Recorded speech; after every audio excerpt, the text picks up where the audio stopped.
Hallelujah. Praise the Lord. Praise the Lord. Praise the Lord. Praise the Lord. Hallelujah. Thank you, Jesus. आइए हम खुदावंद के कलाम में जाए। हम कुछ दिनों से सीख रहे था, पहला कुरिन्थी 5 अध्याय है, उसके कुछ आयतों को हम सीख रहे थे 5, 6, 7, जिसके अंदर हमारी टॉपिक था खमीर और अखमीर, खमीर एंड बेखमीर, यही टॉपिक था। हम कुछ दिनों से ये सीख रहे था, हमें ईद मनाना है, आओ हम हम्द करें, आओ हम ईद मनाएं। Let us celebrate the festival without yeast, unleavened bread. Hallelujah. बिना खमीर के रोटी से हमें ईद मनाना। कल मैंने ईद की कुछ बातें आराधना के विषय में, परमेश्वर की सेवकाई के विषय में, समर्पण के विषय में कहा है। आपको उस बात में आनंद जरूर आए होंगे। आज मैं उसको थोड़ा कंक्लूजन में लेके आना चाहता है। हमने सीखा था खमीर क्या क्या है, हम आज ऐसे सीखेंगे ईद क्या है। ईद परमेश्वर की महिमा, परमेश्वर की स्तुति, परमेश्वर की आराधना।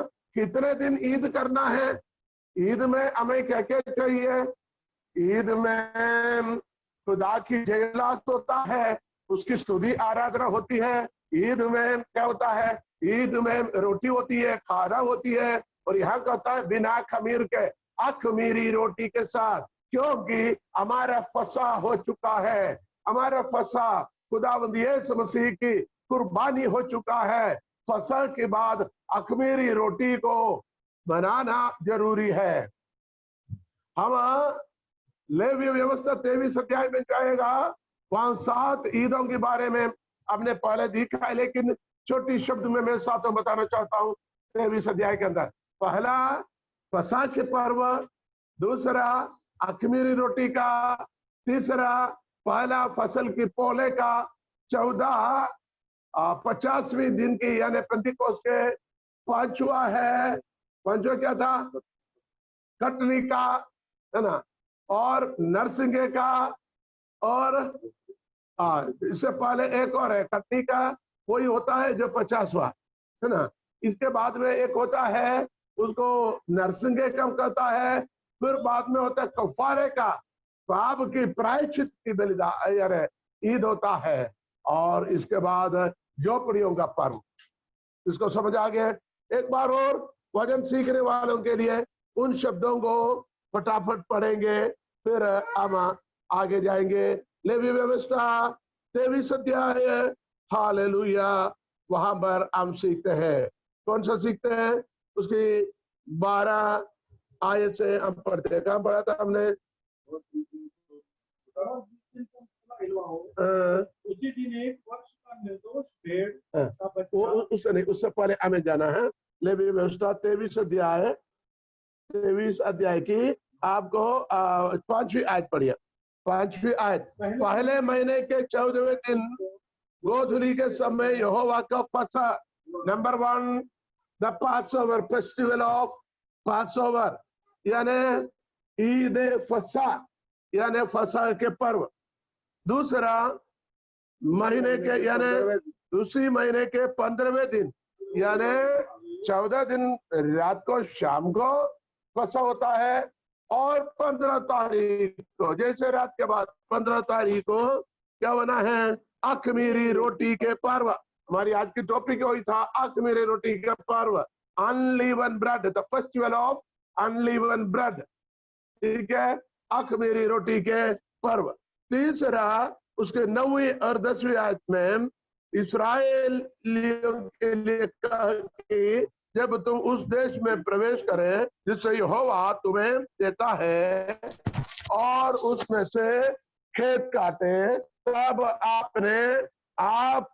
अपने पके खेत की पहली उपज का पोला याजक के पास लेके आया करना। पहली फसल की पहली पोला, पक्के खेत की पहली पोला, वो याजक के पास लेके आना। याजक उससे क्या करेगा, 12वीं आयत में, वो पोला हिलवाओ। कहां पर, परमेश्वर के भवन के अंदर पोले को याजक क्या करेगा, विधि के अनुसार उसको हिलाएगा। और हिलाने के बाद एक बछड़े का यहोवा के लिए होम बलि चढ़ाना। इस प्रकार पहला फसल की पहला पुले का या पहला फसल के पर्व, 3 पर्व बताया। क्या है? Festival of Passover, festival of unleavened bread, festival of first fruit. ठीक है। इसके बाद फिर कहता है 15वीं आयत में हालेलुया, वहां पर लिखा हुआ है अर्थात जिस दिन तुम हिलाई जाने वाली भेंट के पूरे को लाओगे, उस दिन से पूरे 7 विश्राम दिन गिन लेना। 7 विश्राम दिन, एक विश्राम दिन 7 दिन में होता है, तो 7 विश्राम का दिन का मतलब 7 7 49 विश्राम दिन गिन लेना। और आगे 7वें विश्राम दिन के दूसरे दिन, 7वें विश्राम दिन के दूसरे दिन 50 दिन, 7 7 49 और दूसरे दिन 50वें दिन, 50वें दिन गिनना। उस दिन पहले कटनी का पर्व, कटनी का पर्व, क्या बोलेंगे? कटनी का पर्व, इसको कहेंगे हम ब्रैकेट में लिख रहे हैं, कटनी का पर्व पेंटेकोस्ट का ईद है, Pentecost, festival of Pentecost, Katni का पर्व। यहाँ पर कुछ भेद बताना चाहता हूँ, और भेद इसके साथ मैं बताऊंगा। आज थोड़ा ध्यान से मेरे साथ रहिएगा, ठीक है ना? इसके बाद हमें सीखना है, इसके बाद हमें फिर सीखना था 23 अध्याय के और 23वीं आयत, 23 का 23। फिर यहोवा ने मूसा से कहा, इस्राएलियों से कह कि 7वें महीने के पहले दिन को तुम्हारे लिए परम विश्राम हो, उसमें स्मरण दिलाने के लिए नरसिंगे फूके जाएं, नरसिंगे फूके जाएं और परम विश्राम हो। नरसिंगे फूके जाएं। नरसिंगे इसलिए फूका जाता था, सभा को, कलीसिया को, मजबा को, यानी जमात को आगे निकलना, कभी रुकना, कभी खुदा की वाणी को सुनना है, खुदा की पैगाम को सुनाने के लिए इस नरसिंगे को फूका जाता था। जब सभा को अपनी एक जगह से दूसरे जगह की ओर जाना है तो नरसिंगा फूका जाते थे। सभा को जाते जाते कहीं रुकना है तो नरसिंगा फूका जाता है। नरसिंगे का मतलब परमेश्वर की उपस्थिति के लिए हमें बाट जोहना, यह है आपकी 5वीं। और 6वां है 27 आयत में, बढ़िया है 27 आयत। 7वें महीने का 10वां दिन प्रायश्चित का दिन माना जाता है। प्रायश्चित का दिन, ये इस्राएलियों के लिए, जो लोगों ने यीशु मसीह को कबूल नहीं किया था, क्रूस पर चढ़ाए गए थे, जो नाफरमान लोग थे, उनके गलतियों के विषय में प्रायश्चित के लिए बलिदान चढ़ाना जरूरी है। ये 6वां। 7वां है उसके 34 आयत में, 34। इस्राएलियों से कहे कि उसी 7वें महीने के 15वें दिन से 7 दिन तक यहोवा के लिए झोपड़ियों का पर्व रहा। झोपड़ियों का पर्व 7 दिन के लिए, झोपड़ियों का पर्व गिन लेना। अब आपको इन 7 की एक बार और बता दूंगा, और मैं इसके आत्मिक भेद, नया नियम में इस त्योहार की मतलब क्या है, यह बताकर हम उसके गहरी भेदों को जानेंगे और हम आगे जाएंगे। पहला क्या है? पासओवर। पासओवर का मतलब फसा है ना, फसह का पर्व। फसह का पर्व का मतलब क्या है? खुदावंद यीशु मसीह। फसह की मतलब क्या था? हर परिवार के, इसराइल के एक परिवार के लिए एक मेमने की कुर्बान होना था, और उस मेमने के लहू उनके दरवाजों चौखटों पर लगने से उस परिवार के लोग जब उस घर के अंदर रहेगा तो संहार करने वाले, हत्या करने वाले फरिश्ते उस घर को छोड़कर जाते थे। इसका मतलब हालेलुया, पासओवर की मतलब वही है। तो इसकी आत्मिक अर्थ क्या है? खुदावंद यीशु मसीह एक परिवार के लिए नहीं, तमाम मानव जाति के लिए कालवरी के क्रूस पर कुर्बान हुआ, बलिदान हुआ, और जो कोई उस पर विश्वास करता है उसे वो लहू से मोहर लगा दिया जाता है, और शैतान के काम से, कब्जे से उन्हें आजाद करके उन्हें अनंत जीवन की ओर बढ़ाने का चिन्ह दिखाता है। फसह के पर्व के आत्मिक अर्थ कितने लोगों को समझ आ गए? हाथ उठाकर प्रभु को धन्यवाद है। क्राइस्ट क्रूसिफाइड, फसह के पर्व की नया नियम में मतलब क्या है? खुदावंद यीशु मसीह सलीब पर कुर्बान हुआ। दूसरा है अनलीवन। अनलीवन की मतलब क्या है? अखमीरी। यहां पर ध्यान रखना, 14 तारीख शाम को ईद के लिए वो लोग तैयार हुआ, मेमने की ज़बा किया और उसके मांस को पकाकर, सेक कर, भूंज कर घर के अंदर बैठकर खाया कड़वी साग के साथ। लेकिन वहां लोगों ने आटा गूंदा हुआ था, रोटी के लिए आटा गूंदा, लेकिन रोटी बनाने नहीं दिया, क्योंकि फरो ने कहा जाओ, निकल जाओ, निकल जाओ, तुम लोग इस देश में रुकना नहीं। क्योंकि फरो के घर में जहां इस मेमने की कुर्बानी नहीं हुआ, उसके तंबुओं में, उसके घर के दरवाजे और चौखटों पर मेमने की लहू ना लगने की वजह से संहार करने वाले फरिश्ते, हत्या करने वाले फरिश्ते फरो के घर के अंदर प्रवेश होकर उनके पहलटे को भी मार डाला है। तो उनके घर में बड़ी रोना चिल्लाहट हुआ। तो फरो ने आदेश दिए, जाओ तुम्हारे तमाम लोगों को निकाल कर निकल जाओ। तो देखिए, रोटी बनाने के मौका नहीं दिया। सभी लोगों ने गूंदा हुआ आटे को कपड़े में बांधकर कंधे में लटकाया। आटे की एक थैली, जो गीला आटा थे वो कंधे में डाले, वो वहां से निकल पड़े, ध्यान से रखना। और उस आटे को ले जाकर वो लोगों ने क्या किया, वहां से निकल पड़े। और 15 तारीख को क्या किया, लोगों ने रोटी यानी अखमीरी रोटी की पर्व बनाया। इसी की स्मरण में उनको इस ईद को जब भी सालों साल करना जरूरी थे, विधि थे। इसके आत्मिक अर्थ क्या है? हमने कुछ दिन मरकस के सुसमाचार लूका में भी हमने सीखा, फरीसियों और सदूकियों की खमीर से सावधान रहना, होशियार रहना। उनके खमीर क्या है? गलत तालीम। फरीसियों सदूकियों की था। फरीसियों की अर्थ क्या है? पारस, हिब्रू शब्द पारस होता है। पारस शब्द से वो फरीसी निकला है। पारस के मतलब अलग किए हुए लोग, सेपरेट किए हुए लोग, पवित्र किए हुए लोग। और सदूकी लोग कहता है ये जितने भी पुराने नियम की विधि जो है ना, वो तो मनुष्यों ने लिखा गया।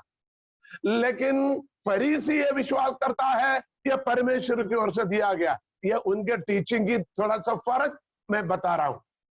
और कुछ लोग ये सिखाता है स्वर्ग और नरक कुछ नहीं, वो यही के यही है, खाओ पियो यश करो, ये एपिक्यूरियन सिद्धांत है। इसलिए मैंने 2 दिन पहले कहा उनके टीचिंग के बारे में सीखने के लिए हमें और समय की जरूरत है। तो हम जल्दी आगे चले। हमने 2 ईद के बारे में कहा। तीसरे ईद था पहला जो फसल पकेगा, जिस देश में आप जाओगे वहां खेती करोगे, फसल पकेगा, पके हुए फसल में से आपको पोले काटना, पहला पोले काटना, पूरी फसल की कटाई नहीं, पहले पोले काटकर कहां लेके आना? मंदिर में याजक के पास लाना है। और परमेश्वर के दास याजक उस पोले को परमेश्वर के भवन में क्या करना है? परमेश्वर के लिए हिलाकर, परमेश्वर के लिए निवेदित करना, चढ़ाना है। हालेलुया। इसका मतलब क्या है? फसल में से पहला कटाई। पहला कटाई क्या है? प्रभु यीशु मसीह जो पहला फसल होकर मुर्दों में से जी उठा। अब नया नियम के भेद बता रहा हूं। पुराना नियम की विधि उसको सालों साल करने के कारण और नया नियम में रहने वाले हमारे जीवन में इसके अर्थ क्या है? प्रभु यीशु मसीह मुर्दों में से जी उठा है। पहला कुरिन्थियों में सब लिखा हुआ, पहला फसल मसीह। हालेलुया। पहला मसीह तो पहला यीशु मसीह है। तो इसलिए हमें इस त्योहार को हमें मनाना है। कौन सी त्योहार को? खुदावंद यीशु जिंदा है, मेरे यीशु जिंदा है, मेरे यीशु मसीह जिंदा है और मुर्दों में से जी उठा है। इसलिए मैं आनंदित हूँ, इसलिए मैं जयोल्लास करता हूँ, इसलिए मैं ईद मनाता हूँ, इसलिए मैं ताली बजाता हूँ, इसलिए मैं आशीष देता हूँ। हालेलुया। हमारे आनंद मनाने के किसी कारण है। हम गीत गाते हैं, आनंद मनाए, आओ आनंद मनाए, यीशु राजा मेरा हो गया। आनंद मनाए, आनंद मनाए, यीशु राजा मेरा हो गया।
अब यहाँ दगाई है, हमें हर वक्त, है ना, हर वक्त खुदा के प्रसिद्ध करने का हमारे अंदर कारण है।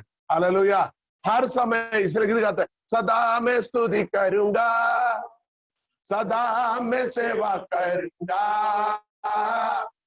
मुझे बचाया यीशु ने, सदा मैं स्तुति करूंगा। हालेलुया। सदा मैं स्तुति करूंगा, सदा मैं सेवा करूंगा, तुझे बचाया यीशु ने, सदा मैं स्तुति करूंगा। तुझे बचाने आया जब मैं गुनाहों में था, तुझे बचाने आया जब मैं गुनाहों में था, छोड़कर जगत में आया तुझे बचाने,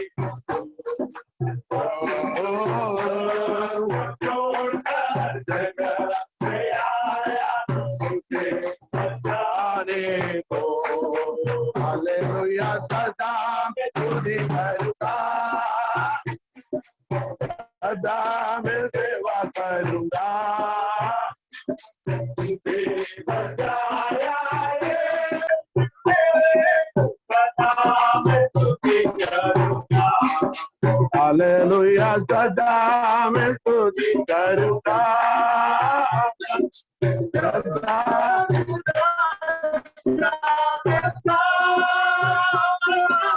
तूने जब मेरी आशा में था,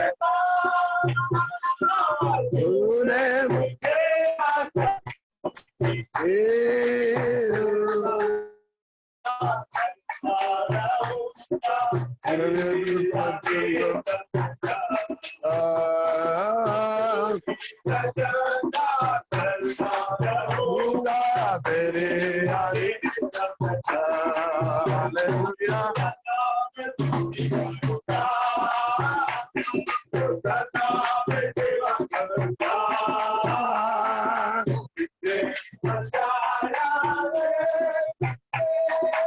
सदा मैं स्तुति करूंगा, हालेलुया। सदा मैं स्तुति करूंगा। तो हम वचन में ये सीख रहा था, हालेलुया, पासओवर, खुदावंद यीशु मसीह की सलीबी मृत्यु और अखमीरी रोटी, यानी अखमीरी रोटी हमारे पवित्र वचन जिसमें मिलावट नहीं है, खुदा ने हमें दिया हुआ जिंदगी का रोटी होकर स्वर्ग से हमारे लिए उतर कर दिया हुआ खुदावंद यीशु मसीह, उसके शरीर जो पवित्र वचन, इसको कलाम को कहता है। तीसरा है पहला फसल। पहला फसल क्या है? खुदावंद यीशु मसीह का मुर्दों में से जी उठना, पहला फसल मसीह है। और चौथा क्या है? यानी कटाई, हार्वेस्ट है। हार्वेस्ट क्या है? हार्वेस्ट पवित्र आत्मा को कलीसिया के लिए भेजना, पवित्र आत्मा को कलीसिया के लिए भेजना और कलीसिया के लिए आत्माओं की कटाई। आत्माओं की कटाई कब शुरू हुआ? पवित्र आत्मा आए पेंतेकोस्त, उसी दिन 3000 लोग कलीसिया में शामिल हुआ। दूसरे दिन हम देखते हैं पुरुषों की संख्या कितना हो गए, 5000 हो गए, तो स्त्रियों की संख्या कितना हो गया होगा। इस प्रकार हालेलुया पवित्र आत्मा आने से हजारों हजारों में संख्याएं बढ़ते गए। आज भी हालेलुया कलीसिया के सीमाएं विस्तार होते जाता है। चौथा, पांचवा है ट्रम्बट। ट्रम्बट क्या है? नरसिंह है। नरसिंह किस लिए है? ताकि कलीसिया सभा को इकट्ठा करने के लिए, इस्राएल के सभा को इकट्ठा करने के लिए नरसिंह फूका जाता था। यहाँ पर नरसिंह का मतलब क्या है? खुदावंद यीशु मसीह की वापसी। पढ़िए पहला थिस्सलुनी उसकी 4 अध्याय 16वीं आयत। Hallelujah hallelujah. पहला थिस्सलुनी 4 अध्याय 16वीं आयत। आमीन। परमेश्वर आप ही स्वर्ग से उतरेगा ललकार और प्रधान दूत का शब्द सुनाई देगा और परमेश्वर की ही फूकी जाएगी और जो मसीह में मरे हैं वे पहले ही उठेंगे। तब हम जो जीवित देखे नरसिंह की आवाज और ललकार के साथ स्वर्ग से उतर आएंगे। कौन आएगा? परमेश्वर आप उतराएंगे ना, परमेश्वर आप उतराएंगे। और आगे पढ़िए, फिर क्या होगा? और जो मसीह में मरे हुए पहले जी उठेंगे। जो मसीह में मरे हैं वो पहले जी उठेंगे। तब हम जो जीवित और बचे रहेंगे, तब तो हम जीवित और बचे रहेंगे, उनके साथ बादलों पर उठा लिए जाएंगे। उनके साथ बादलों पर उठा लिया जाएंगे। कि हवा में प्रभु से मिले, हवा से प्रभु से मिले, और इसी रीति से हम सदा प्रभु के साथ रहेंगे। ध्यान से समझ में आ गया? ये ट्रम्बट का मतलब क्या है? खुदावंद यीशु मसीह के आगमन और कलीसिया को इकट्ठे किया जाना। मध्याकाश में, आसमान में, मध्याकाश में खुदावंद अपने कलीसिया को, अपनी दुल्हन को इकट्ठा किया जाएगा। इसलिए हमें ईद मनाना जरूरी है। हालेलुया। इसके बाद में हमने पढ़ा अटोनमेंट। उसको क्या बोला था हिंदी में? प्रायश्चित। किसकी प्रायश्चित? यहूदी लोग यानी इस्राएली लोग खुदावंद यीशु मसीह को जो कबूल नहीं किया, वो लोगों ने खुदावंद यीशु मसीह को सलीब पर चढ़ाए। उनकी वापसी अर्थात पुराने नियम में इस्राएली लोग ये सफर के बीच में भी बुड़बुड़ाए, परमेश्वर के खिलाफ बुड़बुड़ाए, विरोध किया और बहुत सारे लोग नाश हो गए। लेकिन वो लोग आखिरी में पछताते हैं, समर्पण करते हैं, परमेश्वर की ओर फिरते हैं, जो बलवा करने वाले लोगों ने। तो नया नियम में क्या है? खुदावंद यीशु मसीह को छोड़कर तिरस्कार किए हुए लोग, उसे क्रूस पर चढ़ाए हुए लोग, वो लोग यीशु मसीह को कबूल करता है। जकरिया की प्रवचन मुझसे इसके बारे में लिखा हुआ। हम उस विषय एस्केटोलॉजी, भावी काल शास्त्र, उसके बारे में हम कभी सीखेंगे, बहुत बड़ी टॉपिक है। तो उसको कहता अटोनमेंट है। वो प्रभु के सामने बलिदान चढ़ाकर अपने गलतियों का इकरार करेगा और एक दिन में एक देश उद्धार पाएगा। पूरा इस्राएली जिसकी ओर भेजा गया उसके ओर देखकर मन फिराएगा, पूछेगा तेरे हाथ में ये चोट क्या है, यह चिन्ह क्या है? बोलेंगे मेरे लोगों के घर में, मेरे दोस्तों के घर में, मेरे भाइयों के घर में मैं गया था, वो लोगों ने मुझे किया है। तब इस्राएलियों को पता लगेगा, अरे बाप रे, खुदावंद यीशु मसीह यही तो खुदा थे, हमने इनको सूली पर चढ़ाया, ये हाथ पैर में उसी का निशान है, इसका पंजर, वो ये करके मन फिराने वाला दिन होता। उसको कहता है अटोनमेंट, यानी हालेलुया पाप के प्रायश्चित के बलिदान के, हालेलुया क्या बोलेंगे, ईद। हालेलुया। वो दुनिया यीशु मसीह की ओर फिरेगा, हर एक घुटना टेकेगा, हर एक जुबान इकरार करेगा यीशु ही प्रभु है। सातवां है, क्या है? झोपड़ियों का पर्व, टैबरनेकल, द बूथ्स। उसका मतलब क्या है? पुराने नियम है, इस्राएल के लोग 40 लाख के लगभग लोग मिस्र से निकलकर कनान की देश की ओर लगभग 40 साल चलते गए। कहाँ रहे? आलिशान महलों में नहीं रहा, तंबुओं में रहा करता था, तंबुओं में रहा करता था।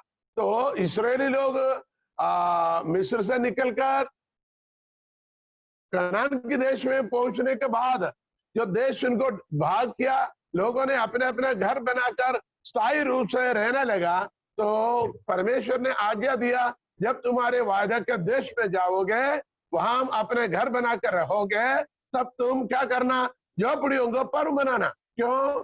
तुम्हारे बाप दादे मिस्र से निकलकर इस या सफर में, कनान की देश के सफर में कहाँ रहता था? पक्के घरों में नहीं था, बल्कि झोपड़ियों में रहता था। इसलिए तुम्हें भी झोपड़ियों में रहना।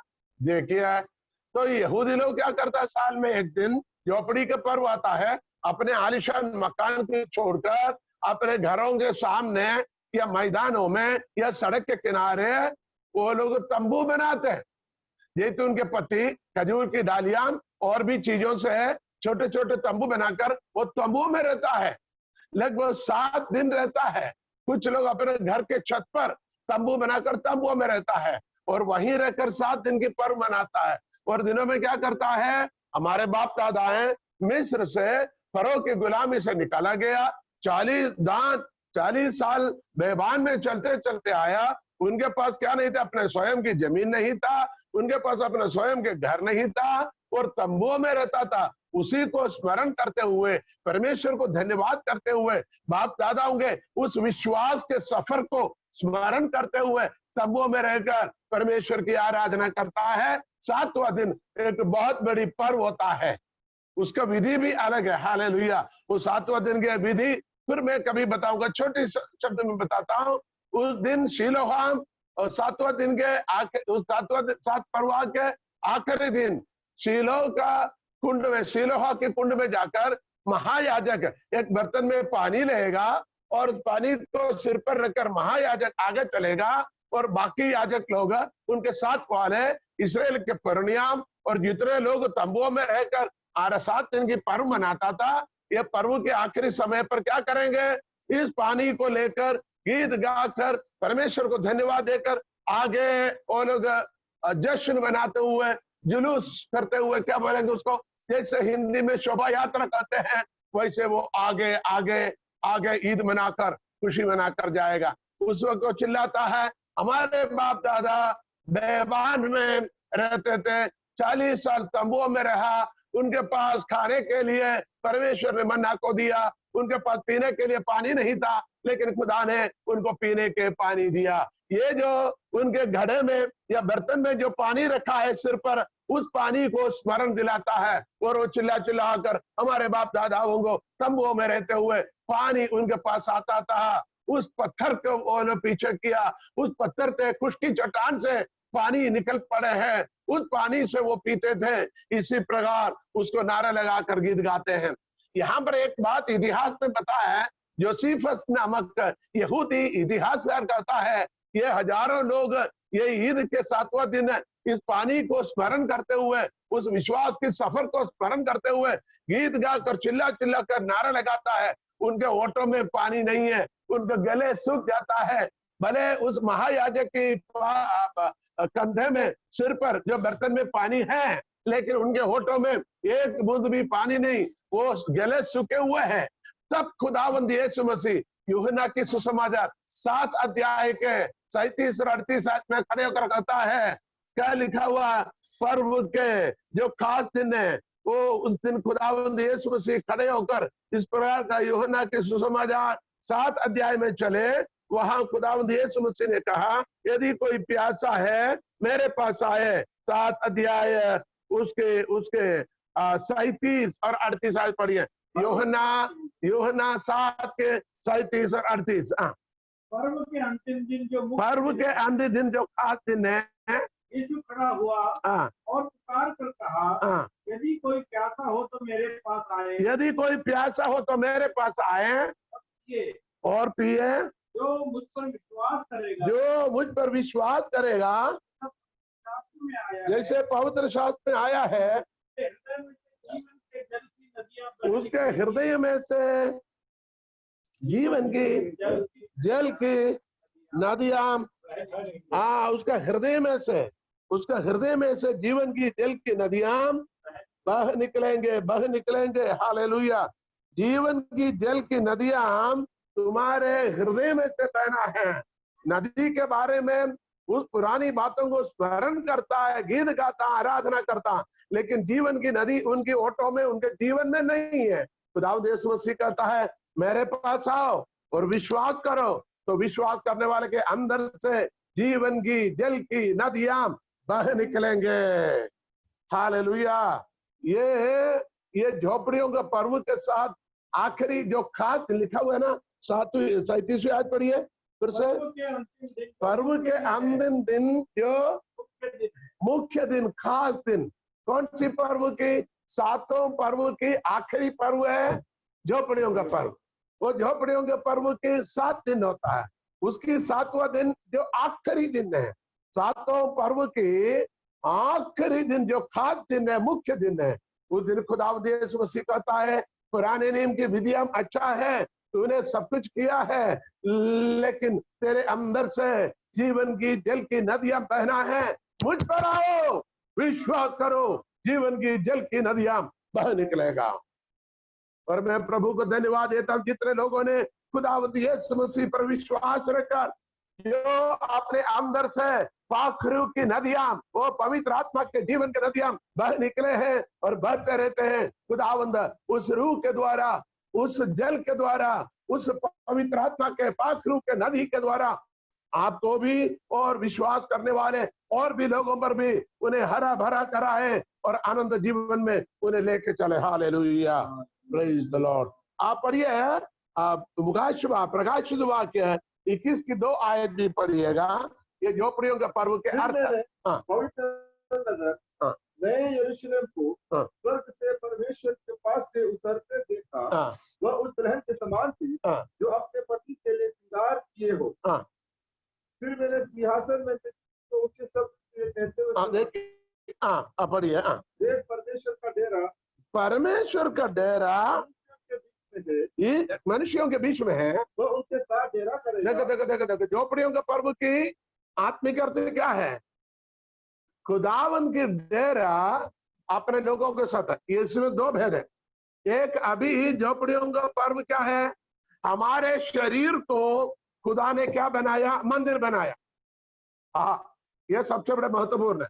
झोपड़ियों के पर्व की समझने के लिए पुराने नियम की बात आपको समझ आ गया। खुदावंद उनके साथ साथ चलता था, तंबुओं में रहकर जाता था, खुदा उनके साथ साथ। कहाँ लिखा है?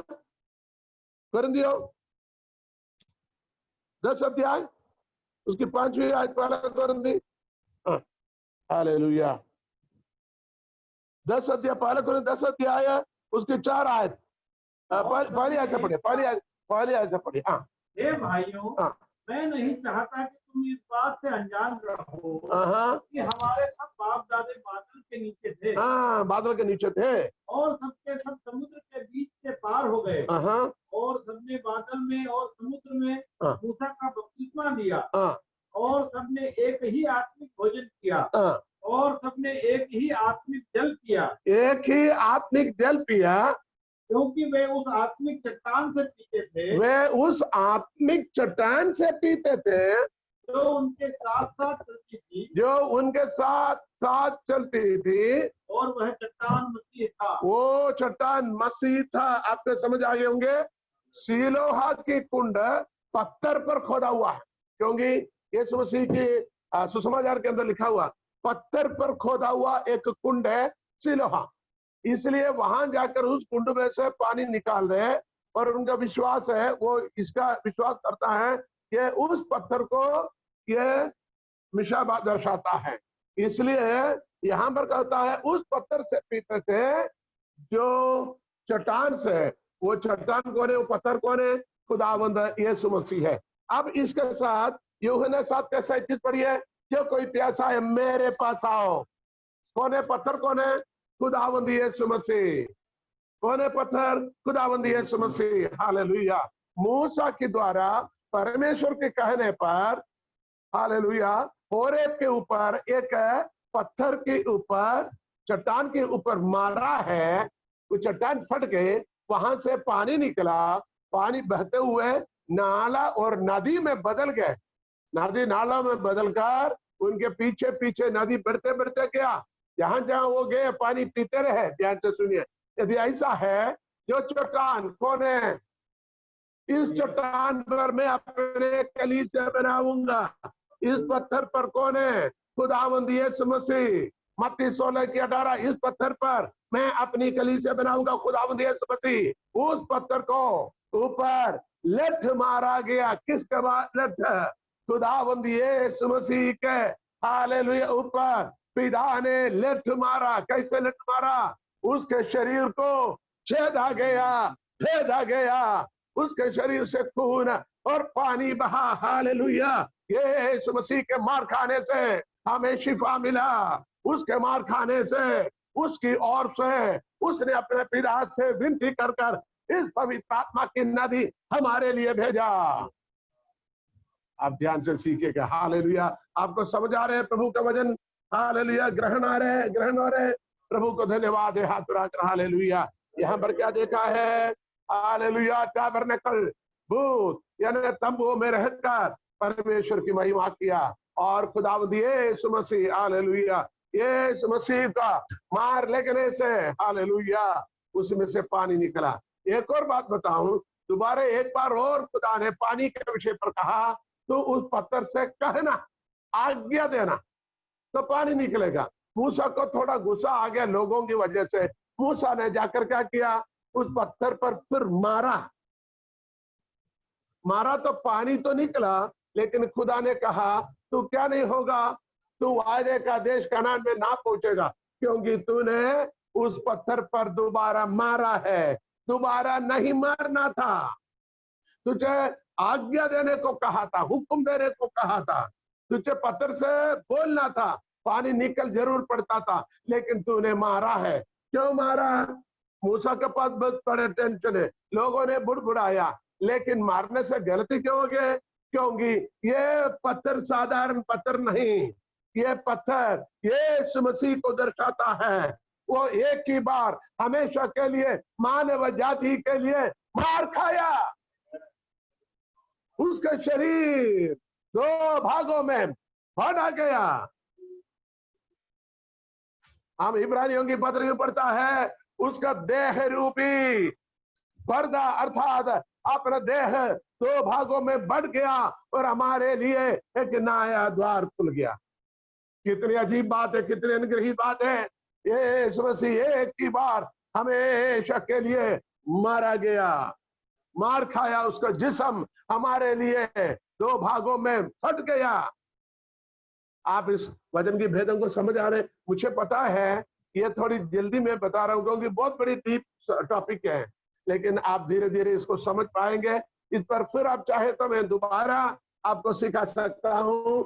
मुझे पता है आप वचन में इतने बड़े गहरी ज्ञान वाले नहीं है। मैं बड़े आलम लोगों से बात नहीं करता हूं, साधारण विश्वासी लोगों से बात करता हूं, लेकिन आप लोग धन्य लोगों, परमेश्वर की इतने बड़े गहरी बातों को सीखने का अनुग्रह आपको मिला है। Hallelujah, praise the Lord, hallelujah, बोले हाथ उठा के praise the Lord, praise the Lord. और हमें एक और आयत इसी सिलसिले में पढ़ना, एजेकिएल की प्रवचन पुस्तिका 37 अध्याय उसकी 27, एजेकिएल द प्रोफेसी ऑफ एजेकिएल 37 का 27, 37:27। हाँ, 37:27। मेरे निवास का तम्बू उनके ऊपर तना रहेगा और मैं उनका परमेश्वर हूँगा। मेरे निवास का तंबू उनके ऊपर तना रहेगा, तना रहेगा, और मैं उनका परमेश्वर हूँगा, मैं उनका परमेश्वर हूँगा, और वे मेरी प्रजा होंगे, और मेरी प्रजा होंगे। इस आयत को प्रकाशित वाक्य 21:2 के साथ हमने मिलकर पढ़ना। देख परमेश्वर के तंबू अपने लोगों के साथ। हालेलुया। पहले मैंने कहा हमारा शरीर परमेश्वर के तंबू है। यह 37 में ऐसे क्यों लिखा हुआ? क्योंकि यहाँ पर आने वाले भविष्य में आने वाले विषय के बारे में भविष्यवाणी हो रही। अब एजेकिएल 40 अध्याय के लेकर हम आगे पढ़ेंगे। वहां पर 1000 साल बादशाहत के समय पर यरूशलेम में बनाने वाले मंदिर के बारे में कहता है। ठीक है ना? ये जो बात उस बात की दृष्टांत है जो बेबान में मरुस्थल में 40 साल चल कर आया था। अब यरूशलेम में आकर यानी कनान में आकर वो लोग ठहरने लगे। अब भी ठीक है, यरूशलेम की हालत आपको पता है। थोड़ा सा यरूशलेम में अब उनके खुद की मंदिर नहीं है, यरूशलेम में कैपिटल तो बन गया है, अब मंदिर बनाने के कोशिश में है। मंदिर बनेगा खुदावंद यीशु मसीह के आमद पर, मंदिर तो बनेगा। उससे पहले अभी वहां मंदिर क्यों नहीं बन रहे? इसराइल दुनिया के सबसे मजबूत राज्य है, उनके पास पूरी तैयारी है, प्री कास्टिंग मंदिर बना कर रखा है, सोना चांदी के बड़े भंडार है, उनके पास फोर्स भी है। दुनिया की पूरी ताकत उनके खिलाफ हो जाए फिर भी वो अपने मिशन को खत्म नहीं कर पाएगा, फोर्स भी है। लेकिन अभी वो लोगों ने शुरू नहीं किया। शुरू क्यों नहीं किया? एक सवाल है। लोग बोलेंगे अभी दुनिया की शांति वार्ता, आप सुने होंगे शांति वार्ता, पीस ट्रीटी के बात चल रहे हैं ताकि फिलिस्तीनी के लोगों के साथ, हमारे मुस्लिम भाई लोगों के साथ समझौता करेगा, क्योंकि जहां मंदिर बनाना है वहां अभी किसका मंदिर है? वहां उस कब्जा मुसलमान अरब लोगों के हाथ में है, तो एकदम उनको कब्जा करना है तो उनको नाश करना पड़ेगा। तो वहां एक युद्ध शुरू हो जाएगा, वो युद्ध में बाकी इस्लाम राज्य उनके साथ तो मिल जाएगा, बहुत बड़ी गड़बड़ी हो जाएगा। इसलिए थोड़ा रुका हुआ है। लेकिन मैं परमेश्वर के वचन से एक सच्चाई बताऊं, वो इसलिए रुका हुआ है, एक ही समय पर परमेश्वर के 2 मंदिर इस दुनिया में ना होगा। आपको शायद समझ में नहीं आया। ऐसा क्यों? परमेश्वर के 2 मंदिर एक ही समय पर नहीं होगा, क्योंकि अभी एक मंदिर धरती पर है, अभी एक मंदिर है आत्मिक मंदिर। हम 7 मंदिर के बारे में सीखते हैं। पहला मंदिर मिलाप वाला तंबू, दूसरा सुलेमान का, तीसरा जरुब्बाबेल का, चौथा कौन? हेरोदेस का, 5वां मंदिर अभी यरूशलेम में मंदिर नहीं है लेकिन धरती में मंदिर है। 5वां मंदिर आत्मिक मंदिर, मैं और आप। क्या आप नहीं जानते हो हम परमेश्वर के मंदिर और परमेश्वर की आत्मा आप पर वास करते हैं, और कलीसिया परमेश्वर के मंदिर 5वां। अब कलीसिया रहते रहते एक और मंदिर नहीं बनेगा। यदि 6वां मंदिर बनना है तो 5वां मंदिर को यहां से हटना है। जब जब एक एक मंदिर नाश हुआ, ये खत्म हुआ, तब दूसरा मंदिर बनाया। पहला मंदिर मिलाप वाला तंबू का सिस्टम खत्म हुआ तो ये सुलेमान की मंदिर बनाया। सुलेमान की मंदिर को नाश किया, तब क्या किया? जरुब्बाबेल ने मंदिर को बनाया गया। जरुब्बाबेल के मंदिर को नाश किया, तब जरुब्बाबेल के नेतृत्व में, हेरोदेस के नेतृत्व में, हेरोदेस ने मदद कर मंदिर बनाया।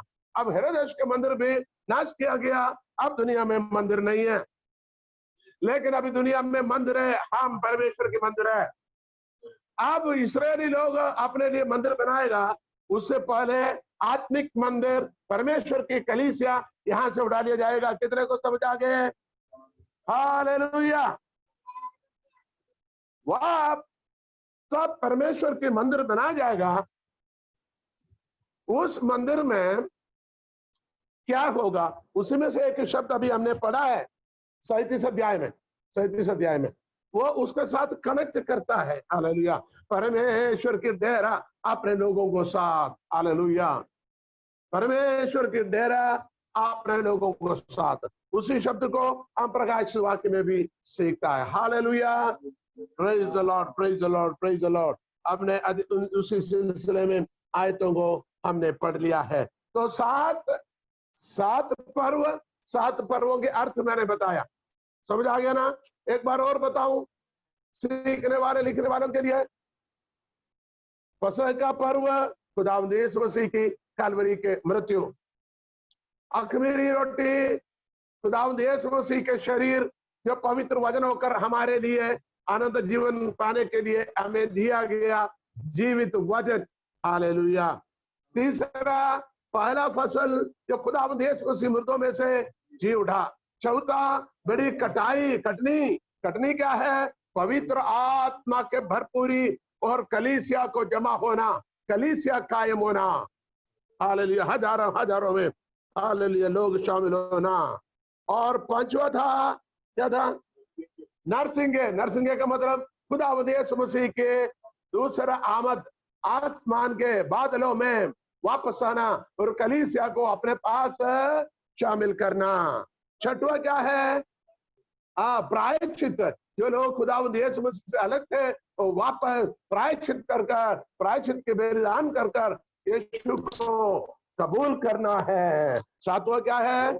झोपड़ियों का, तंबुओं का हालेलुया, खुदावंद यीशु मसीह के हालेलुया मनुष्यों के बीच में ठहरा कर वास करना, हालेलुया, इसी को दिखाया जाता है। आपको समझ में आ गया? Hallelujah, praise the Lord, praise the Lord, hallelujah, praise the Lord. इतनी बातें आपको समझ में आया है। अब हमें जाना है इसके लिए आखिरी भाव को आपको समाप्त करने के लिए। अब इस त्योहार में, अब ये ध्यान से सुने, ये 7वें पर्व में बड़ी मजबा होना, बड़ी सभा होना। उस सभा में मैंने शुरू वाले दिन में कहा खाना पीना होता है। क्या खाना है? रोटी खाना है। कैसे रोटी खाना है? अखमीरी रोटी खाना है, बिना खमीर की रोटी खाना है। हम निर्गमन 12 अध्याय में पढ़ा था 7 दिन तो अखमीरी रोटी खाना। हमने उस दिन सीखा था कितना दिन है? दिन तो 7 है भैया। इसका मतलब 7 दिन का मतलब क्या है? हेलो, एक हफ्ते में 7 दिन है, और आराधना भी 7 दिन में एक बार, विश्राम भी 7 दिन में एक बार, 6 दिन काम करना, 7वां दिन विश्राम करना, ठीक है ना? इसका मतलब हमारे जीवन जब से यीशु मसीह के साथ हम कदम रखा है, यीशु के साथ जीने का हमने वादा किया है, उसी दिन से हम उसकी आराधना करना है। 7 दिन तुमको अखमीरी रोटी खाना है। तो हमारी जीवन जिन दिन से शुरू हुआ और जिन दिन तक जो खेमे में वास करना, यीशु के साथ युगान युग उस तंबू में वास करने तक हमें इस रोटी में से खाना। इस रोटी में मैंने बताया परमेश्वर की वचन है। हालेलुया, परमेश्वर की वचन है। रोटी का और भी भेद है। रोटी हम जो नया नियम के अंदर होली कम्युनियन यानी पाक शिराकत, जिसको हम प्रभु भोज में जो रोटी लेता है, वो कलीसिया को दिखाता, प्रभु यीशु मसीह के शरीर रूपी कलीसिया को दिखाता वो रोटी। आमीन। इसका मतलब हम 7 दिन परमेश्वर के संगति में रहने, कलीसिया में बने रहना, उसके वजन में बने रहना, उसके आनंद में बने रहना, उसको जय उल्लास करना है। कब तक? हालेलुया, वो असली खुदावंद यीशु मसीह शरीर रूपी उतरा कर हमारे साथ जब तक ना रहे तब तक हमें इससे मनाना है। Hallelujah, hallelujah. 7 दिन का मतलब जिस दिन से यीशु के साथ हमने चलने लगा और हमारे सफर को पूरा होने तक, हमें ईमान की बानी और कामिल करने वाला, विश्वास की कर्ता और सिद्ध करने वाला, सफर शुरू होकर सफर पूरा होने तक हमें क्या करना है? ईद मनाना और अखमीरी रोटी से आपको खाना है। फिर आगे क्या लिखा हुआ है? उसी 12 अध्याय के अंदर, 12 अध्याय के 15 आयत से पढ़िएगा नीचे, जल्दी पढ़ेंगे ताकि हम जल्दी इसको समाप्त करेंगे। हाँ, प्रेरितों की पत्र, सॉरी, निर्गमन की पुस्तक 12 अध्याय 15 आयत से 12 के 15 से 7 दिन तक अखमीरी रोटी खाया करें। 7 दिन तक खाया। इसका मतलब और लाइफ, ये नहीं सिर्फ चर्च में आने वाले संडे के दिन हम खाएंगे, बाकी दिन अपने मर्जी का खाएंगे। अभी यही तो प्रॉब्लम हमारे। 7वां दिन आराधना में जब आता है 2 घंटे के लिए वजन ठीक है, लेकिन बाद में हम दुनिया की बातों पर चलता है, दुनिया की बातों पर चलते हैं, दुनिया की बातों को सुनते हैं, दुनिया की बातों को मानते हैं। हम अपने आप को जांचा जाएगा, अधिकतर समय दुनिया की बातों के लिए हम सुनने के लिए हमारे कान को, नजर को, समय को हम इस्तेमाल करते हैं। चलिए आगे पढ़िएगा। जल्दी। 7 दिन तक अखमीरी रोटी खाया करना। से पहले ही दिन अपने अपने घर में से खमीर हटा देना। खाने के साथ पहले दिन खमीर को हटा देना। जिस दिन यीशु मसीह के साथ चलने के लिए आपने कदम रखा है, खमीर को हटाना है। जीवन की पवित्रता साल में एक बार नहीं, महीने में एक बार नहीं, उपवास प्रार्थना के 3 दिनों में नहीं, महीने की प्रार्थना की 1 दिन में नहीं, बल्कि 7 दिन। 7 दिन पढ़िए, क्या शब्द था उसमें? उनमें से पहले ही दिन अपने अपने घर में से खमीर हटा देना। पहले दिन से हटा देना। अब उससे मास सलाम करना, अलविदा करना। अब खमीर नहीं चाहिए। जो कुछ खाया, जो कुछ पिया, जो कुछ हमने सुना, जो कुछ हमने बातचीत किया, जो कुछ रीति रिवाज में चला, जो कुछ आचरण थे, विधियां थे, सब कुछ आज से बाय बाय करने का और यीशु के साथ जुड़ जाना है। अब प्रॉब्लम क्या है, हमसे लोग कहता है एकदम कैसे बोले, वो धीरे धीरे टाइम तो लगेगा, वचन सीखने में टाइम लगेगा, लोगों को बताने में टाइम लगेगा, बातों को छोड़ने में टाइम लगेगा। कुछ भी हो हम तो नहीं छोड़ेंगे। हमारे लोग क्या बोलेंगे, हमारे पितृ लोग क्या बोलेंगे, हमारे कुटुंब के लोग क्या बोलेंगे, हमारे जाति के लोग क्या बोलेंगे, हमारे समाज के लोग क्या बोलेंगे, हमारे अड़ोस पड़ोस के लोग क्या बोलेंगे, हमारे कुटुंब के लोग क्या बोलेंगे। हम बहाना करते हैं, लेकिन कलाम कहता है पहले ही दिन। हेलो, आप सुन रहे हो? हेलो, कितने लोग सुन रहे हैं? हाथ उठा के हालेलुया बोले। पहले दिन when the very first day you have to keep a separation in your life। आपका जीवन में एक ऐसा अलग आपके पहले दिन से शुरू होना है। इसी वजह से हम अनुग्रहित नहीं पाता है, क्योंकि हम दो नाव में हैं। प्रभु भी चाहिए, पुराना छोड़ भी नहीं सकते हैं। आप भी सही है, हम भी गलत नहीं है। अरे क्या हो गया, वो भी तो ऐसे कर रहे हैं, वो पास्टर ऐसे भी सिखा रहे, वो संस्था वाला ऐसे सिखा रहे, वो टीवी में ऐसे आता है, वो प्रचारक ऐसा आता है, उसकी यूट्यूब लिंक में ऐसे लिखा है। हम इसकी उसकी यूट्यूब प्रचार को देखते हैं, परमेश्वर के वचन को ना देखते हैं। इसी कारण से हमारे जीवन में हम अनुग्रह नहीं पा रहे। मेरे अजीजों, मेरे भाई बहनों, बेटे बेटियों, जीवन में परमेश्वर की अनुग्रह प्राप्त करने के लिए परमेश्वर के विधियों पर चलना अनिवार्य है। सच्चाई पर चलना जरूरी है, पवित्राई पर चलना जरूरी है। पहले दिन आपका उन तमाम चीजों को, उन तमाम बंधन को काट डालना। हे सिय्योन की पुत्री, गले के बंधन को खोल दे। हालेलुया। 52 अध्याय, हे सिय्योन की पुत्री, अपने गले के बंधन को खोल दे।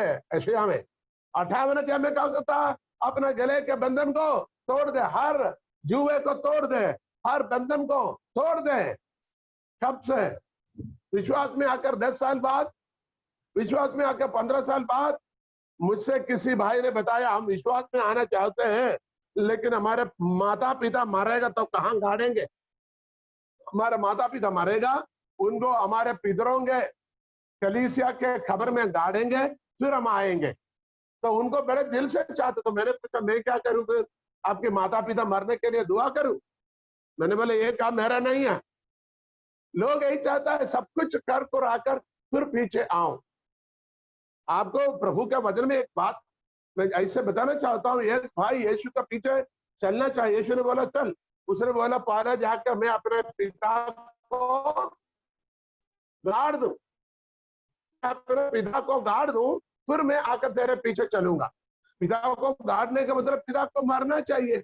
इसका मतलब अभी पिता मरा हुआ नहीं है, पिता अभी जिंदा है। वो कहता है मैं क्या करूं, मैं अपनी परंपरा की विधियों को, पितरों की उत्तरदायित्व को मैं कर कर आऊंगा।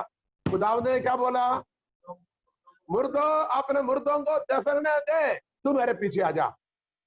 इसका मतलब पिता मारे, फिर उनको रीति रिवाज से गाड़ दे, फिर उनके विधियां करे, ये हमारी ड्यूटी नहीं। मुर्दे अपने मुर्दों को गाड़ दे।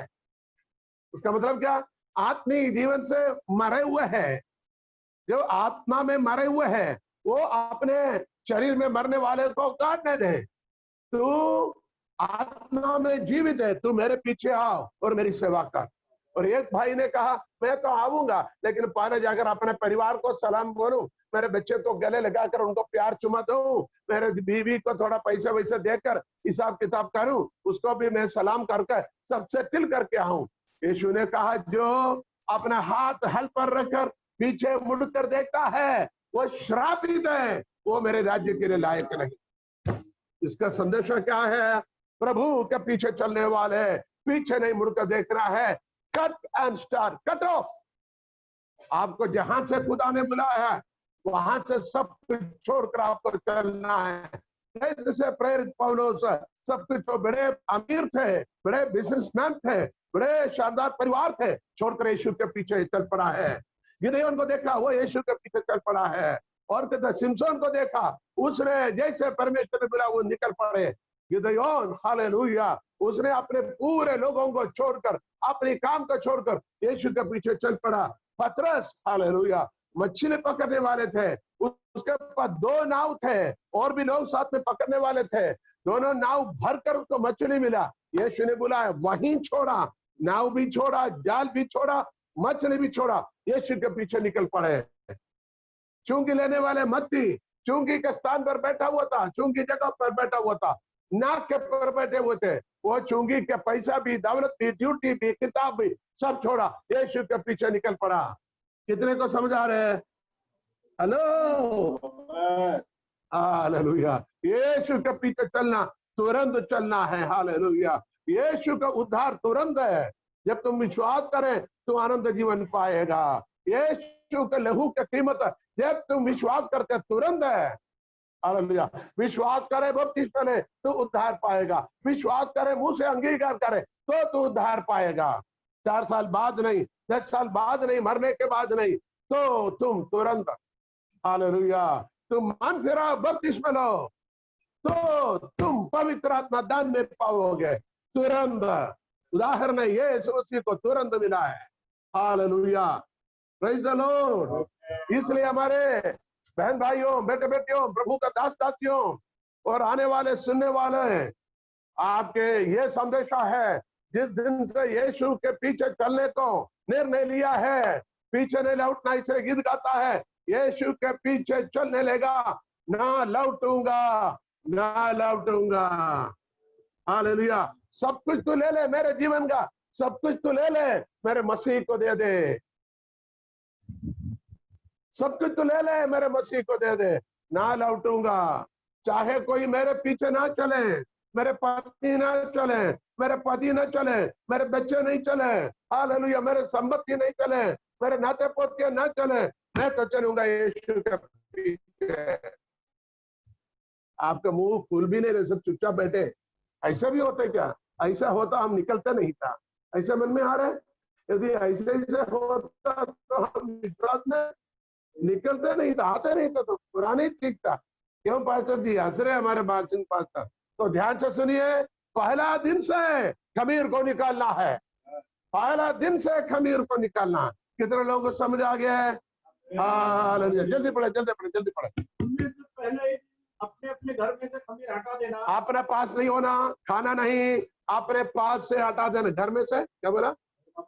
अपने अपने घर में से, अपने जिंदगी से खमीर को हटाना। घर में तू खाना भी नहीं, तेरे पास भी नहीं। ध्यान से सुने, खाना नहीं, ना पास में रखना, ना घर में होना।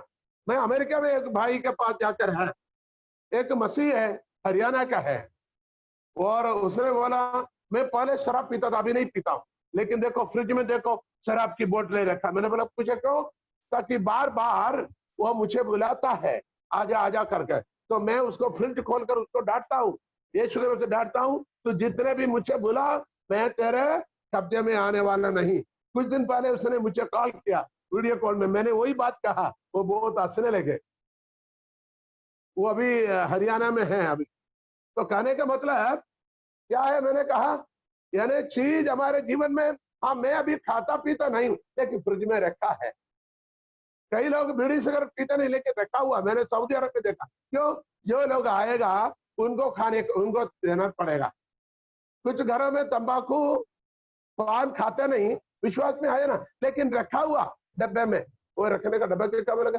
चल्ला डब्बे में रखा हुआ। क्यों? लोग आएगा तो देना पड़ता है, पावना जी आएगा तो देना है, रिश्तेदार आएगा तो देना है, समधी जी आएगा तो देना है, समधन आएगा तो देना पड़े। थोड़ा शराब की बोतल, थोड़ा पान, थोड़ा गुटखा, थोड़ा तंबाकू, थोड़ा वो, थोड़ा अभी तो त्योहार का टाइम है, रक्षाबंधन का टाइम है, रिश्तेदार आएगा, उनके लिए थोड़ा रखना पड़ता है भैया, थोड़ा कुकू रखना पड़ता, थोड़ा धागा रखना पड़ता, थोड़ा नारियल रखना पड़ता है, थोड़ा पूजा कपूर रखना पड़ता, क्योंकि रिश्ता है ना। खुदावंद कहता नहीं नहीं नहीं, सब कुछ को हमें हमेशा के लिए यीशु के पीछे चलने लगा। कुछ भी हो जाए, सब खत्म हो जाए, यीशु के संग। हमारे आदिवासी भाई लोग विश्वास में आने के बाद, शादी ब्याह के बाद आते हैं, शराब की बोतलें, वहां डब्बे शराब बना कर रखते हैं। बोले शराब है ना, हमारे में रिवाज होता है तो शराब को पिलाना जरूरी है। हम तो पीते नहीं भैया, हम तो नहीं पीते, लेकिन लोगों को पीना जरूरी है। वचन कहता तेरे पास नहीं होना, और तेरे घरों में नहीं होना। नीचे पढ़िएगा। हाँ। वरन जो कोई पहले दिन से लेकर 7वें दिन तक कोई खमीरी वस्तु खाए, कोई भी पूरा जीवन भर जब से यीशु को पाया आखिरी दिन तक खमीरी वस्तु, पाप की वस्तु, दुनिया की चीजें, शैतान की चीजें खाए या पिए, वह प्राणी इस्राएलियों में से नष्ट किया जाए। उसे इस्राएल में से नष्ट करना। परमेश्वर की संगति में उसको कोई स्थान नहीं, परमेश्वर की कलीसिया में उसको कोई हक नहीं, प्रभु की संगति में उसको कोई पद नहीं, प्रभु की आराधना में उसको कोई स्थान नहीं, क्योंकि वो बार बार क्या करता है, कभी कभी कभी कभी उन खमीर की चीजों को, पाप की चीजों को खाते पीते हैं। जल्दी पढ़े आगे। पहले दिन से लेकर 7वें दिन तक कोई खमीरी वस्तु खाए, वह प्राणी इस्राएलियों में से नष्ट किया जाए। आगे पहले दिन एक पवित्र सभा और 7वें दिन भी एक पवित्र सभा करना, उन दोनों दिनों में कोई काम न किया जाए, केवल जिस प्राणी का जो खाना हो उसके काम करने की आज्ञा है। आज्ञा है। आगे इसलिए तुम बिना खमीर की रोटी का पर्व मनाना, बिना खमीर की रोटी पर्व मनाना, क्योंकि उसी दिन मानो मैंने तुमको, जब भी पर्व मना बिना खमीर। मैंने यहाँ रोटी की बात नहीं कर, रोटी दाल बाटी खाने की बात नहीं। आपको पता है वचन वचन वचन वचन, जीवन में वचन और पवित्रता आई। शुद्ध में क्या करता है, पानी साबुन शैम्पू शुद्ध नहीं करता, परमेश्वर की वचन हमें शुद्ध करता है। एक बार उसका लहू हमें शुद्ध किया, एक बार एक उसका लहू, खुदावंद यीशु मसीह का लहू हमें शुद्ध किया। अब हमें क्या शुद्ध करता है, परमेश्वर की वचन शुद्ध करता है। पढ़ना तो पढ़िए यूहन्ना 15:3, यूहन्ना 15:3, वचन हमें शुद्ध करता है। जल्दी, हालेलुया, परमेश्वर की वचन हमें शुद्ध करता है। तुम तो उस वचन के कारण, तुम तो उस वचन के कारण जो मैंने तुमसे कहा है शुद्ध हो गया। किससे? वचन के कारण। तो हमें क्या शुद्ध करता है, वचन शुद्ध करता है। क्या खाना है, वचन को खाना है। ईद कैसे मनाना, वचन के बगैर कोई पर्व नहीं। किसी भी त्योहार में परमेश्वर की वचन के बगैर क्या नहीं, त्योहार नहीं। इसलिए हमारी आराधनाओं में, सभाओं में वचन की सेवकाई ज्यादा होते हैं। हालेलुया। हम त्योहार में पकवान कितने बनाते हैं, बहुत से मिठाइयां, बहुत से पकवान, खीर पूड़ी, खाना पीना, हालेलुया, वेजिटेरियन नॉन वेजिटेरियन, और मिठाइयां कई तरह के क्या क्या बनाते हैं, फल फ्रूट तो रखते हैं कई तरह। इसी तरीके से हमारी आराधना में परमेश्वर की वचन की भरपूर सेवकाई होता वचन के, वो भी स्वादिष्ट, वो भी पवित्र, बिना खमीर के। आमीन। Hello, hallelujah. आगे पढ़िएगा, आगे पढ़िएगा। इसलिए तुम बिना खमीर की रोटी का पर्व मनाना, क्योंकि उसी दिन मानो मैंने तुमको दलदल करके मिस्र देश से निकाला है। इस कारण वह दिन तुम्हारी, बस ठीक है, उतने आयत ठीक है। अब आपको एक दो आयत और पढ़ना है। निर्गमन की पुस्तक 13वें अध्याय में आइएगा। 12 के अध्याय को आपने 19 पढ़ा है, पढ़े, अच्छा ठीक है। अब आपको 13वें अध्याय में आना, 13वें अध्याय के 3 आयत और 7वीं आयत। फिर मूसा ने लोगों से कहा, इस दिन को स्मरण रखो जिसमें तुम लोग दासत्व के घर अर्थात मिस्र से निकल आए हो। यहोवा तुमको वहां से अपने हाथ, तुम्हें दासत्व से, गुलामी से निकाल कर आया है, इसलिए यहोवा तुमको वहां से अपने हाथ के बल से निकाल लाया। आमीन। इसमें खमीरी रोटी ना खाई जाए, खमीरी रोटी ना खाई जाए। खुदा ने मुझे छुड़ाया, कहां से? दल की कीचड़ से छुड़ाया, सत्यनाश की गड्ढे से छुड़ाया, पाप की तमाम लालसाओं से छुड़ाया, शैतान की हथियार से छुड़ाया, और हर तरह की पाप की लालसाओं से उसने छुड़ाया। अब मैं दोबारा खमीर ना खाऊंगा। Hello, praise the Lord. अब मैं दोबारा खमीर ना खाऊंगा। हालेलुया। उसने मुझे बचाया, यीशु ने मुझे बचाया, यीशु ने मुझे छुड़ाया है पापों के,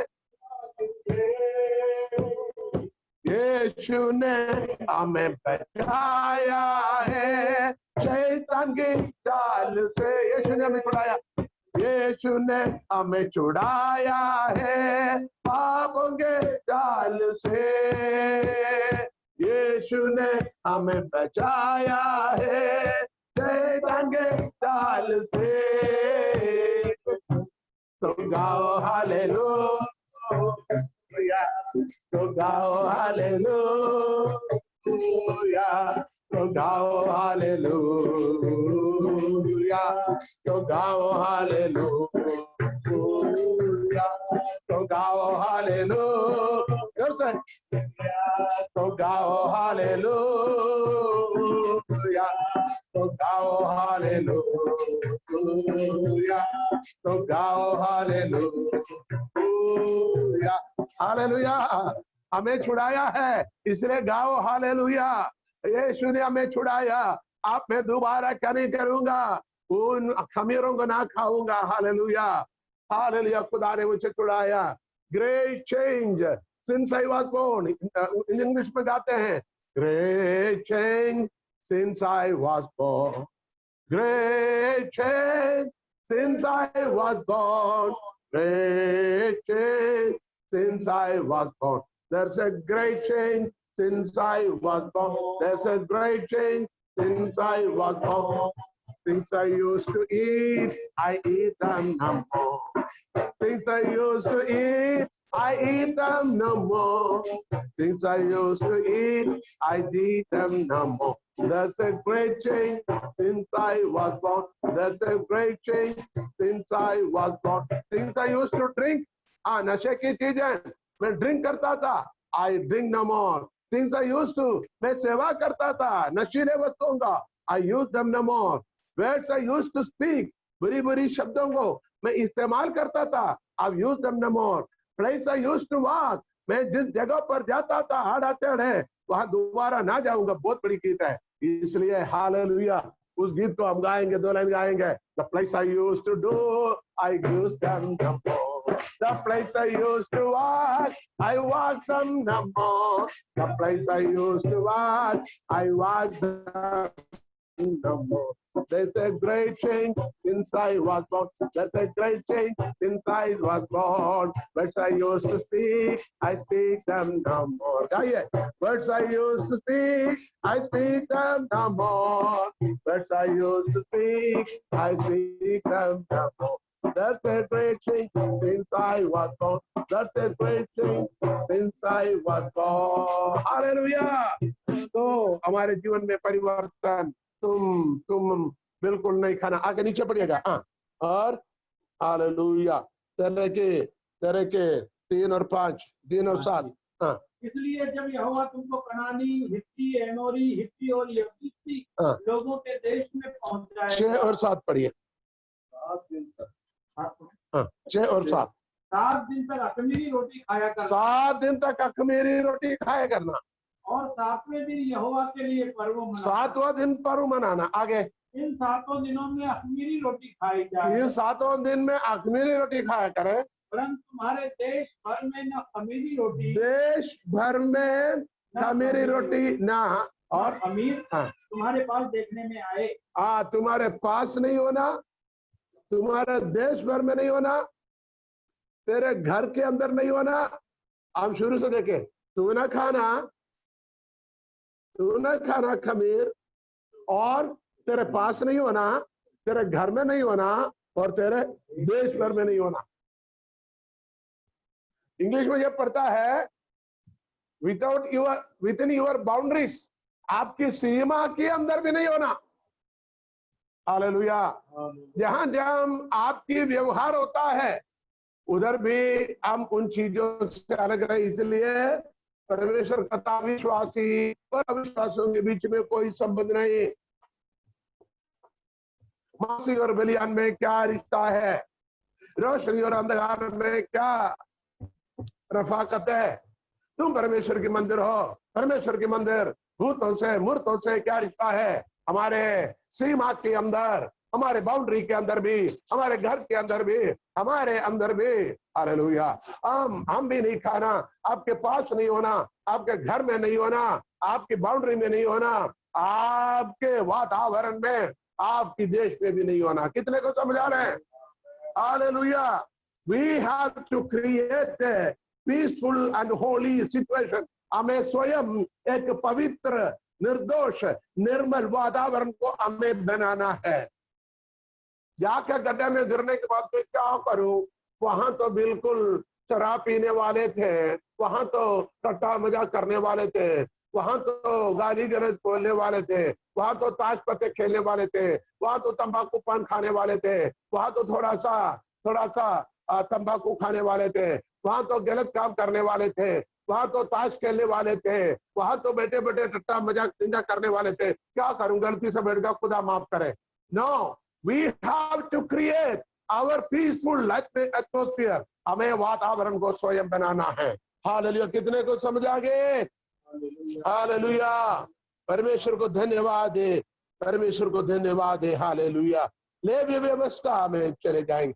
नहीं, निर्गमन में 23 की 18 पढ़ी है। 23 की 18, 23 अध्याय, उसकी 18वीं आयत।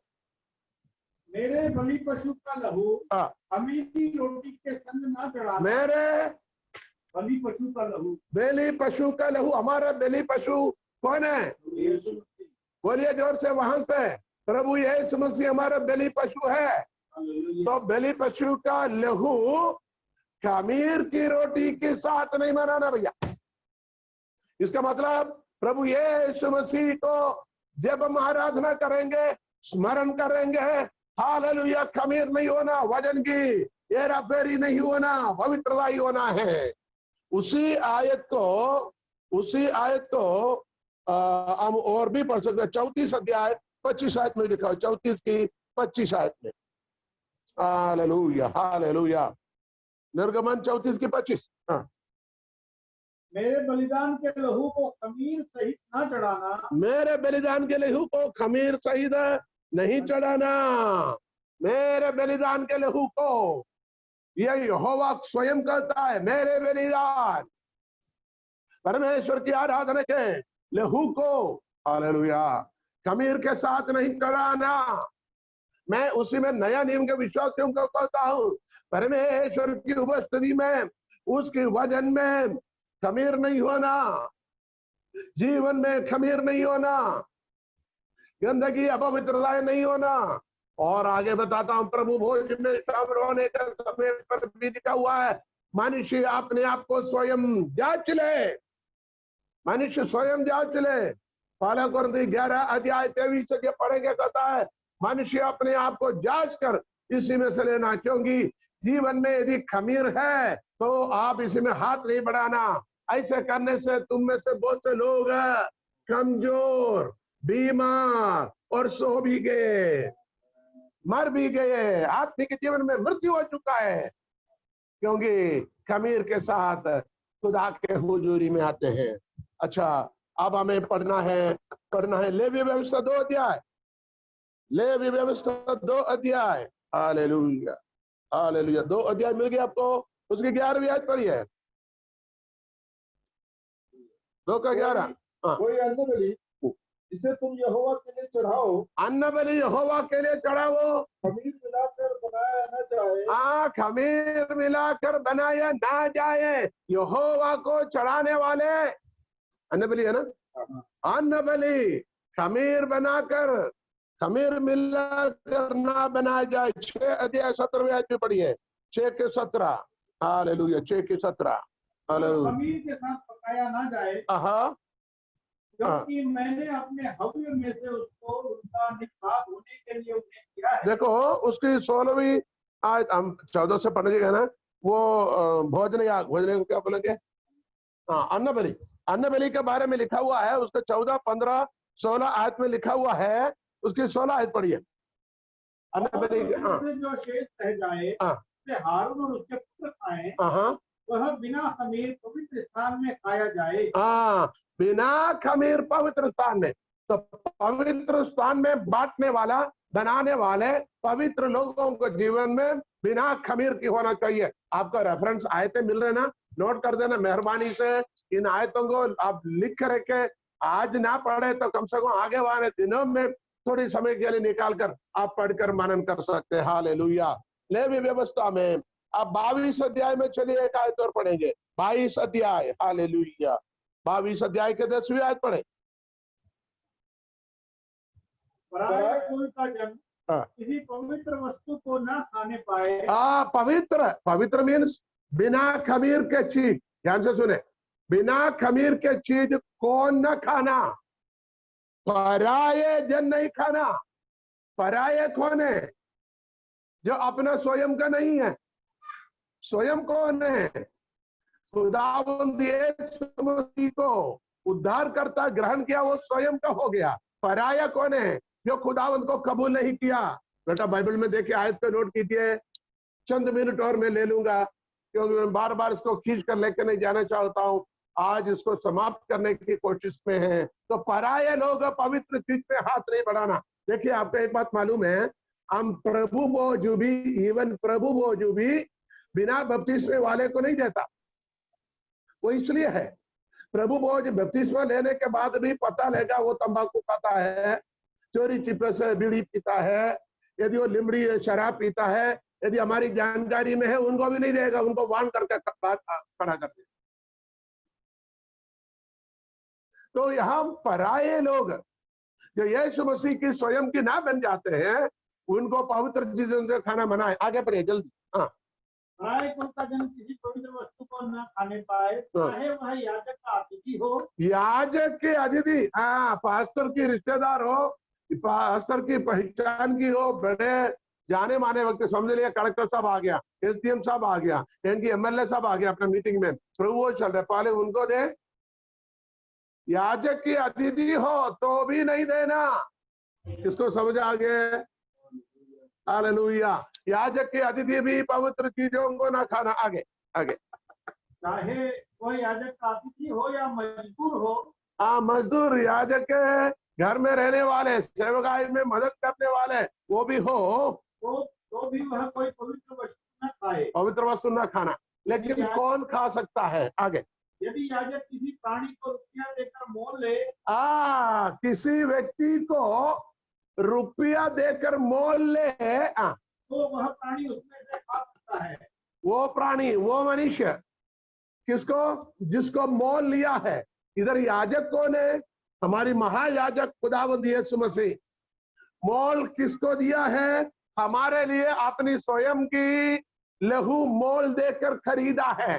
किसको समझ आ गया? खुदावंद यीशु मसीह के लहू मोल देकर खरीदा गए, ये लोग ही इसी में से खा सकते हैं। एक आमीन तो बोलो। Hallelujah hallelujah hallelujah. आगे आगे। और जो याजक के घर में उत्पन्न हुए हो। याजक के घर में उत्पन्न हुए, पैदा हुए। घर में उत्पन्न होने का मतलब क्या है? यीशु मसीह के लहू से नया जन्म लेकर नया जन्म पाने वाले, वो भी इसी में शामिल हो सकता है। हालेलुया। उसकी गहराई आपको समझ में आ गया। 12वीं आयत में कहता है, याजक की बेटी है लेकिन वो ब्याही होकर पराये घर में चले गए, तो वह भेंट की हुई पवित्र वस्तुओं में से ना खाए। उसको इसी में हक नहीं। लेकिन जब वापस आएगा, विधवा होकर अपने घर में वापस आएगा और बचपन की जैसे है, कुंवारी के जैसे पिता के अधीन होकर रहेगा, तो वो इसी में से खा सकते। इसका मतलब जो व्यक्ति विश्वास से हट गया है, जो व्यक्ति अन्य जाति में चले गया, पाप में चले गया, उनको ना देना। लेकिन दोबारा वापस आकर तौबा कर कर पछता कर दोबारा एक बच्ची के समान, एक जवान के समान, कुंवारी के समान पवित्रताई में, कुंवारी का मतलब क्या है? पवित्र जीवन, वापस आएगा तो उनको खिला सकता है। खुदा स्त्री गहरी गहरी बातों खुदा ने आज हमारे बीच में प्रकट किया है। मैं विश्वास करता हूं आज के लिए इतनी वजन काफी है, और भी इस पर हमें सीखना है। लेकिन एक बात हमें सच्चाई में आ गया है, हालेलुया, खमीर हमारा जीवन में ना होना, खमीर हमारा जीवन में नहीं होना। हमारा जीवन फिर क्या होना? अखमीरी, बिना खमीर के। हालेलुया। ताजा गूंदा हुआ आटा। एक और बात बताऊं, इस्राएली लोग वहां गूंदा हुआ आटा, बिना खमीर के गूंदा हुआ आटा, वहां रोटी बन नहीं पाया। कहां की बात है? बोलिए कहां की बात है? इस्राएल में, सॉरी, मिस्र में, मिस्र के गुलामी में जब आजादी के सायरन बजा, नरसिंह बजा, रोटी नहीं बनाया, लेकिन उन्होंने क्या किया, उस आटे को, गूंदा हुआ आटे को रूमाल में, बड़े कपड़े में बांध कर लेके आया। ध्यान से सुनना, कपड़े में बांध कर लेके आया, और वहां से निकल आने के बाद उस आटे से उन्हें क्या बनाया, रोटी बनाया। इसका मतलब आपको आजादी मिला है, मिस्र में भले वहां गूंदा है, लेकिन वहां नहीं बनाया। आप बिना खमीर की रोटी, अखमीरी रोटी, जहां जहां सफर में आपको बनाना खाना है, आपके जीवन में पवित्र वचन। लोग कुछ भी बोले, सोना चांदी की लालच देकर बोले, आपको मनोरंजन की बातें बोल कर दें, ना सुनना। पवित्र वचन को, पवित्र है उसी वचन को हमें सुनना, सीखना, उसी पर चलना, उसी विधियों पर चलना, ताकि हम आनंद जीवन प्राप्त कर सके। हालेलुया। आज रात से मैं समाप्त करूंगा। जिस तरीके से हमें इसको समाप्त करना हमारे पास उसके लिए वक्त नहीं है, लेकिन हालेलुया। समझता